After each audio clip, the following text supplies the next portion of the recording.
Have you ever felt a divine fire burning within you? A calling so profound it feels like your very destiny, only to find yourself trapped in a world that seems determined to extinguish it. Have you ever poured every ounce of your being into a dream, only to be met with the cold, hard wall of your own limitations? If you have ever felt the crushing weight of a dream deferred, the sting of failure when you've given your absolute all, then you must understand the story of Roberto Baggio.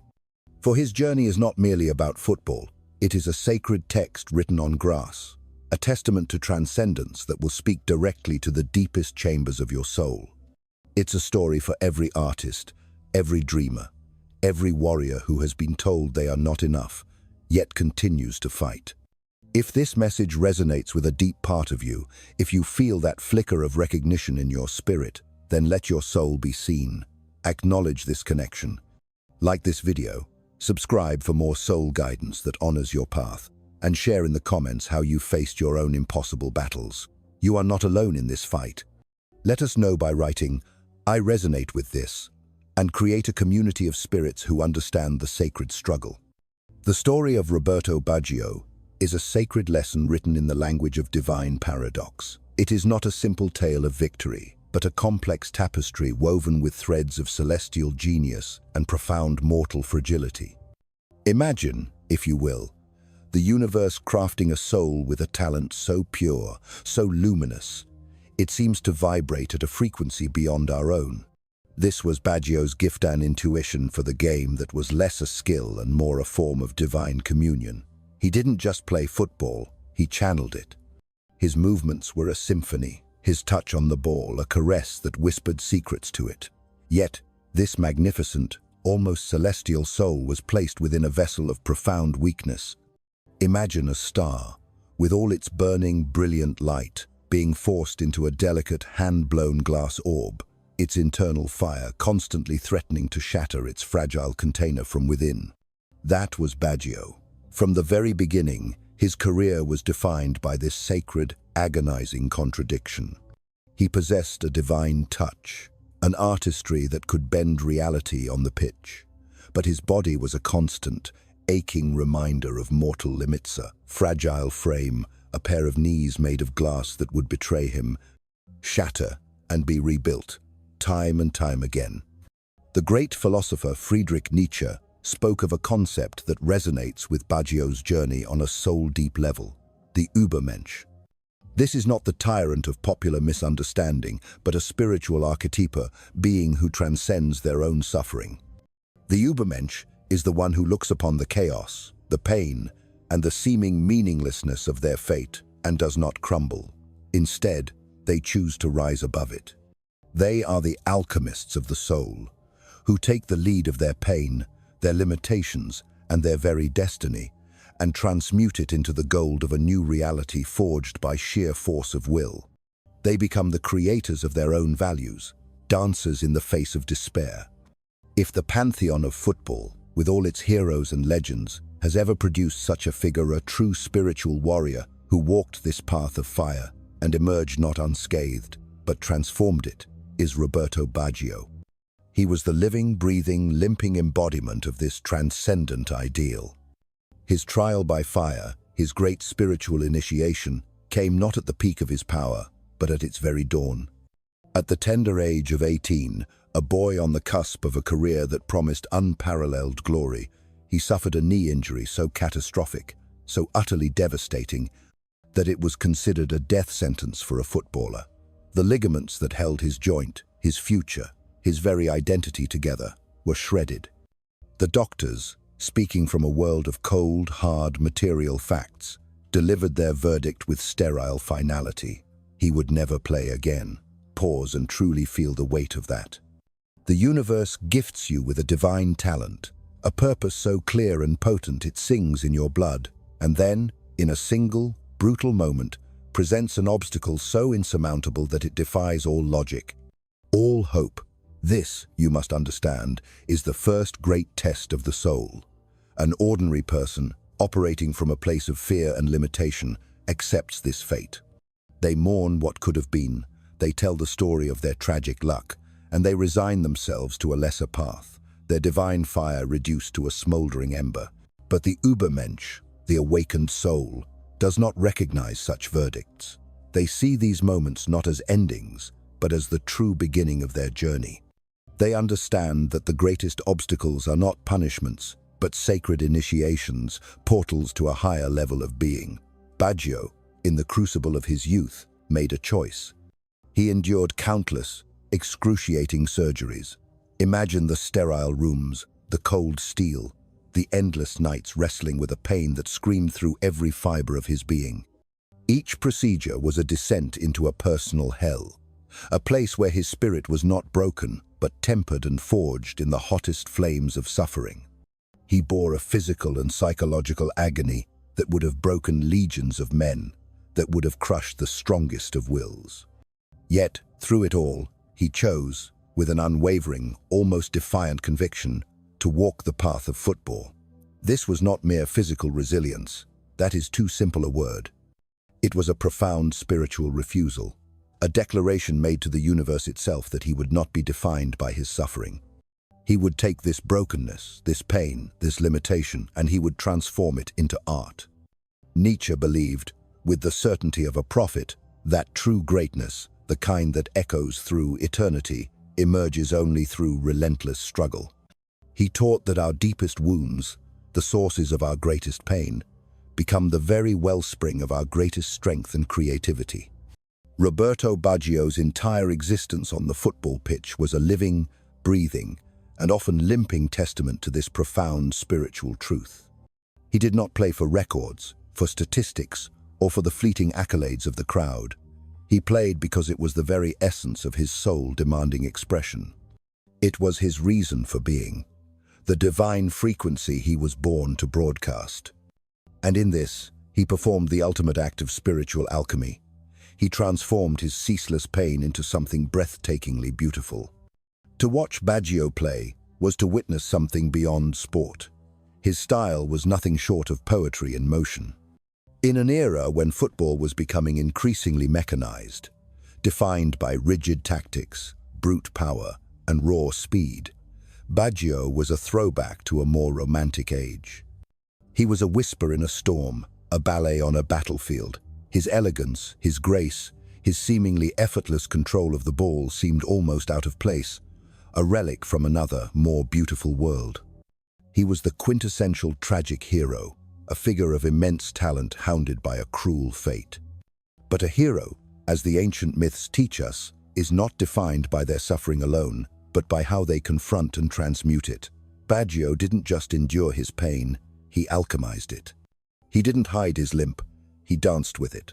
He wove his physical agony into the very tapestry of his art, creating moments of such sublime beauty feint that left defenders grasping at air, a pass that split a defense with surgical precision, a goal that defied the laws of physics, that were made all the more profound by the audience's knowledge of the constant battle he waged within his own body.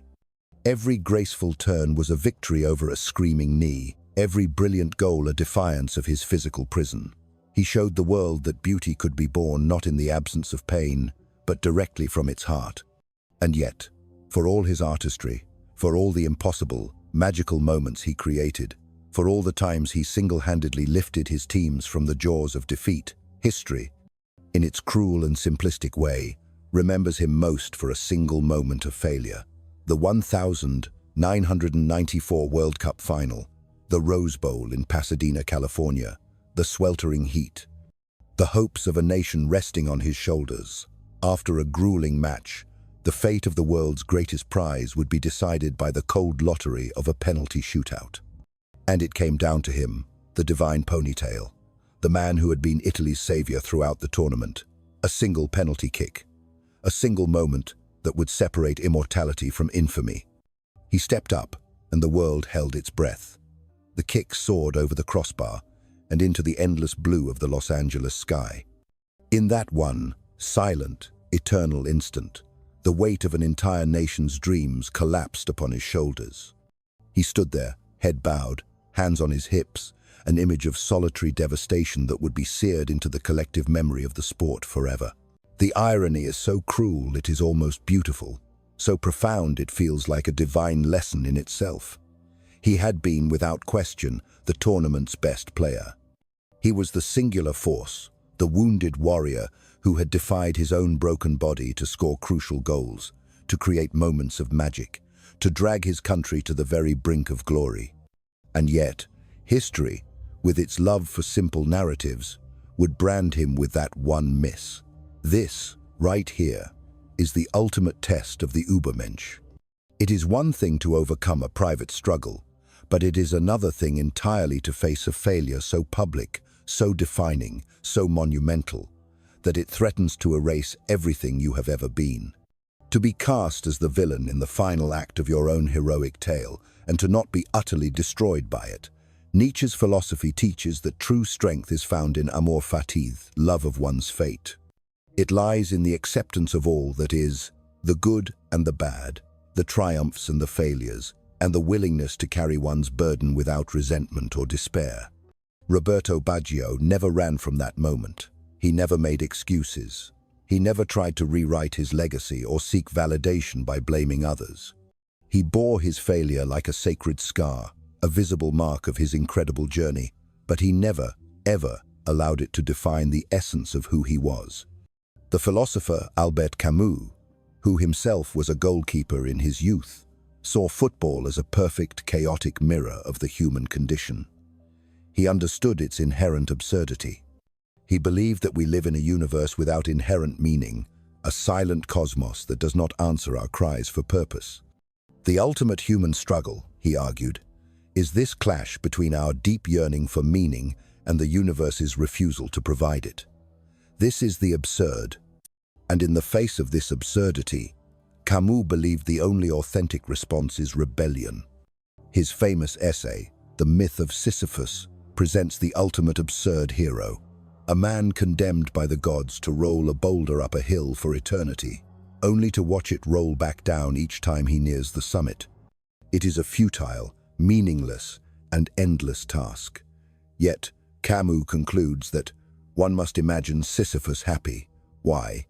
Because in his conscious recognition of his fate, in his refusal to surrender to despair, in the simple, defiant act of turning around and walking back down the hill to start again, Sisyphus finds his freedom.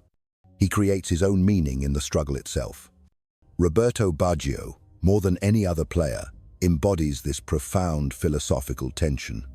His career is a testament to the glorious absurdity of football, a world where greatness is ephemeral, where genius is fragile, and where failure is not just possible, but inevitable.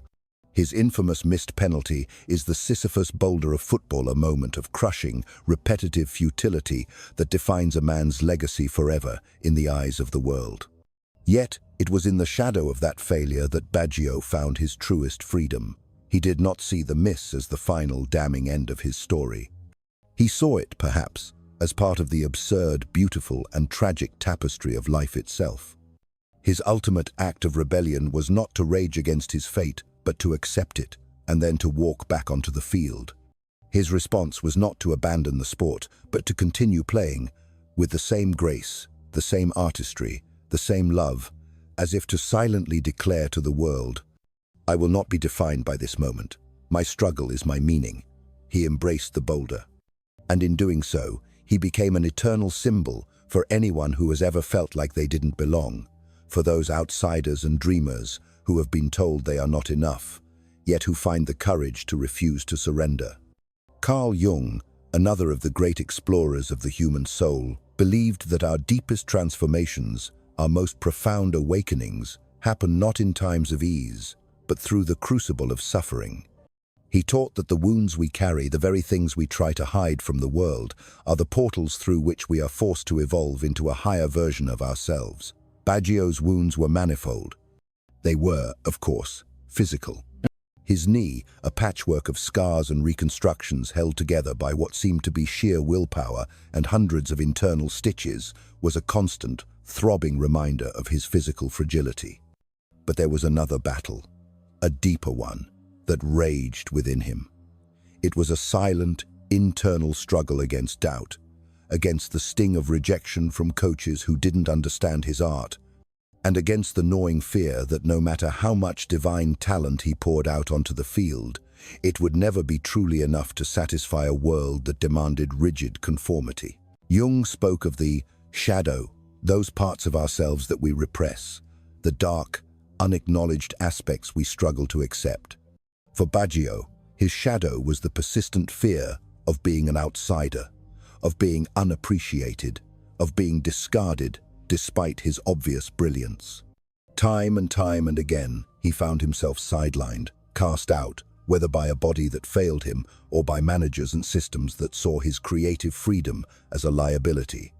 But rather than let the bitterness of this shadow consume him, he did what all true spiritual masters do. He integrated it. He absorbed the pain of rejection, the loneliness of being misunderstood, and made it an inseparable part of his myth. His response was always the same, a quiet and noble rebellion. He let his football speak for him. In every sublime touch, in every visionary pass, he demonstrated a profound, unspoken understanding of life. To live fully is to embrace both success and failure, light and shadow, with equal measure. It is to acknowledge the inherent absurdity of it all, and yet to continue, with unwavering heart, to strive forward in the face of futility. Roberto Baggio's journey was never one of ease. It was a pilgrimage of constant, grinding struggle. And yet, perhaps that was his true, ultimate gift to the world. It was not the goals, not the breathtaking dribbles, not the moments of victory that define his legacy. It was his divine resilience. It was his capacity to keep getting up, to keep going, even when his body screamed in protest and the world seemed determined to push him aside. He did not merely play football.